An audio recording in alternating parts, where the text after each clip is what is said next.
Welcome to Angling Times News. My name's Steve Partner. Here's this week's top stories. It looks so big that many thought it was the biggest pike ever caught anywhere on the planet. But an Angling Times investigation can reveal the giant predator is not a world best. Last week we launched a hunt to find the truth behind the capture of a fish that experts predicted had come from North America and was in excess of the current international record of 55 pound 10 ounces.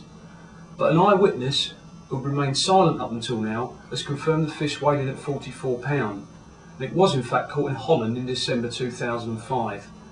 Thijs van der Sanden, who is based in the Netherlands, confirmed the specimen benefited from some flattering photography, and although it looked in excess of 60 pounds, was in fact considerably smaller. It leaves the current world best, taken by Lothar Lewis from a lake in West Germany in 1986, as the undisputed number one. Angling Times editor Richard Lee still maintains a new record is swimming about. Thanks, Steve. When the pictures of the giant Baltic pike first came into 80, there were audible gasps. People couldn't believe the size of it. I phoned around friends, showed it to people in the office, and we were putting it at probably 60 pounds. But it turns out it's 44, 45, somewhere in that region anyway. But I'm not too disappointed. I really do believe there's more giants, huge fish swimming out around there, and proof of that is already this week is I saw a little snippet on the internet of a picture of a fish 50-60 pounds taken in Italy, and that's in Angling Times this week, and we're going to try and find out a little bit more about that, but I've no doubt there's even bigger specimens out there in the big wild waters in Europe. A fishery boss in the Midlands has lifted the lid on the true extent of rod licence evasion in Britain, and it makes for shocking reading. Tony Kerry is the chairman of Woollerton Piscatorials. They control Martin's Pond and Raleigh Pond in Nottingham, and he claims neither water has ever been visited by an Environment Agency bailiff.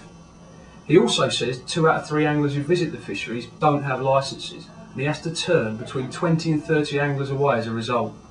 His revelations come just weeks after the EA announced to show no mercy to licence cheats in 2007. Proposals to introduce a fishing licence for sea anglers have been slammed this week by the sport's biggest body. The Countryside Alliance branded the idea unenforceable and a total waste of money, as there would be no tangible benefits for fishermen forking out for their permits.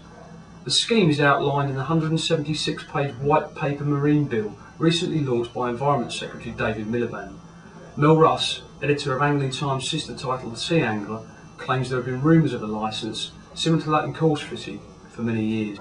The issue of sea angling licences has been controversial for a number of years, and the main reason for that is that we do not see any benefits long term from buying a fishing licence.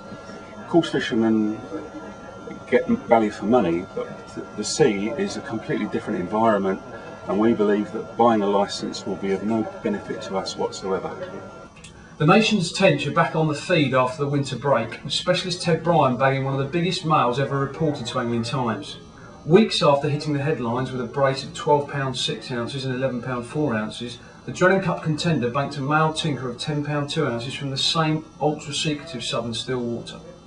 I spoke to Ted earlier, and he revealed the key to his recent success has been his innovative spring attack. I always start off my winter campaign by fishing the same swim and keeping the bait going in nice and light, keep the bait going in, and once I start to catch the fish, then I start to feed it more. But I keep the same swims each year, and I watch, people, other people I know, tench anglers that don't even start thinking about it till April. But I've already been in January, I start baiting these swims, and I keep even when I'm not fishing these areas, I do still bait them and keep my eye on them. And now to the weather. The start of this week will bring clear skies and high daytime temperatures. Tuesday could see highs of 18 degrees in the south. However, clear skies means a risk of nighttime frost, so expect sport to be slow in the morning and improving as the daytime sun warms up the water temperature. For the best results, try fishing in the deeper water early in the session, feeding little and often to persuade the fish to feed. But in the afternoon, switch to fishing tight to shallow water near to an island, or maybe even try fishing up in the water on the pole. The latter part of the week will see low pressure bringing rain and a dramatic drop in daytime temperatures. The heaviest rain is likely to be in the west. This could really knock the fishing sideways, so give the ground bait feeder at range a try with hair rig pellet hook bait. And finally, don't forget to pick up this week's Angling Times for fantastic day ticket deals at Premier Fisheries up and down the country. The 2-for-1 offers are valid through April at 17 of the nation's fishing complexes, and with the fish really on the feed, you can now put pounds in your net and keep the pennies in your pocket. That's all for AT News. Until next week.